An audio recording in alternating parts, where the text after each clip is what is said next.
رسول اللہ صلی اللہ علیہ وسلم اللہ کے سامنے ایسے ظاہر کر رہے ہیں، اے اللہ میں اپنے گناہوں کا اعتراف کرتا ہوں۔ رسول اللہ کے گناہ آئے تھے؟ رسول اللہ تو معصوم عن الخطا ہیں کہ اگر کرنے بھی لگیں تو اللہ کرنے ہی نہیں دیتا، اجتہاد بھی کریں تو اللہ کو پسند نہ آئے تو اللہ تعالیٰ اصلاح فرما دیتے ہیں۔ شہد کو کیوں حرام کیا؟ ماتھے کے اوپر بل کیوں ڈالے؟ یعنی گناہ ہے ہی نہیں، لیکن کہتے ہیں میں اعتراف کرتا ہوں اپنے گناہوں کا، میں گردن کو جھکاتا ہوں، میں ایسے سوال کرتا ہوں، اللہ کو کہہ رہے ہیں جیسے فقراء سوال کرتے ہیں، میں ایسے سوال کرتا ہوں جیسے مساکین سوال کرتے ہیں، میں اپنی گردن کو جھکا کے آتا ہوں، آنکھوں میں آنسو لے کے آتا ہوں، اور اگلے جو الفاظ ہے نا، اور میں اس طرح مانگتا ہوں جس طرح کوئی ناک رگڑتے ہوئے آپ سے مانگے، ناک کو رگڑتے ہوئے۔ رسول اللہ صلی اللہ علیہ وسلم نے یہاں پہ اپنے لیے جو الفاظ کہے ہیں تو انسان حیران رہ جاتا ہے۔ اپنے لیے رسول اللہ اتنی عاجزی، ہاں یہ وہ مقام ہے کہ جہاں پہ انبیاء بھی عاجزی کو اختیار کرتے ہیں، اور ہم جب یہ بات کہتے ہیں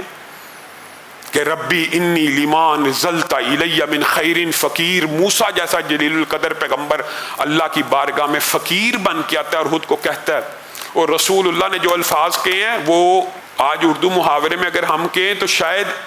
گستاخی کا فتویٰ لگ جائے۔ رسول اللہ صلی اللہ علیہ وسلم نے اس سے بھی زیادہ عاجزی کو، کیونکہ یہ وہ مقام ہے جہاں پہ عاجزی ہونی چاہیے۔ پیغمبر بھی اللہ کے در کے فقیر ہیں، وہ کہتے ہیں یہ دیکھو جی وہابی کہتے ہیں جی پیغمبر اللہ کے در کے نوکر اور فقیر، ہم کہتے ہیں پیغمبر خود کہتے ہیں، پیغمبروں کی دعائیں قرآن پاک میں موجود ہے، اور یہ صحیح حدیث سے رسول اللہ صلی اللہ علیہ وسلم کی دعا موجود ہے، آج آپ نے جا کے پڑھنی ہے اور اس کے الفاظ دیکھیں گے تو آپ حیرت زدہ رہ جائیں گے، اور قرآن کی وہ آیات آپ کے سامنے آ جائیں گی۔ فَلَوْلَا إِذْ جَاءَهُمْ بَأْسُنَا تَضَرَّعُوا، اور جب تمہارے پر مصیبت آ جاتی ہے تم کیوں نہیں گڑ گڑاتے؟ وَأَخَذْنَاهُمْ بِالْبَأْسَاءِ وَالضَّرَّاءِ لَعَلَّهُمْ يَتَضَرَّعُونَ، اور ان کو مصیبتوں نے آ کے پکڑ لیا تاکہ وہ اللہ کی بارگاہ میں آ کے گڑ گڑائیں، تو کیوں نہیں گڑ گڑاتے؟ رسول اللہ صلی اللہ علیہ وسلم نے یہ نمونہ بھی امت کو پیش کیا کہ کائنات کے اندر سب سے اعلیٰ اور افضل ہستی، زمین کی پشت کے اوپر سب سے عظیم انسان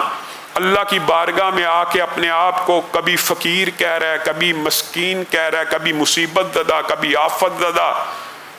اور کیا کیا الفاظ کہہ کے اللہ کی بارگاہ میں گڑ گڑاتے ہوئے اللہ سے دعائیں کر رہے ہیں، اور کہہ رہے ہیں آپ سب سے بہتر عطا کرنے والے ہیں، اور آپ سب سے بہتر ہیں جس سے سوال کیا جائے۔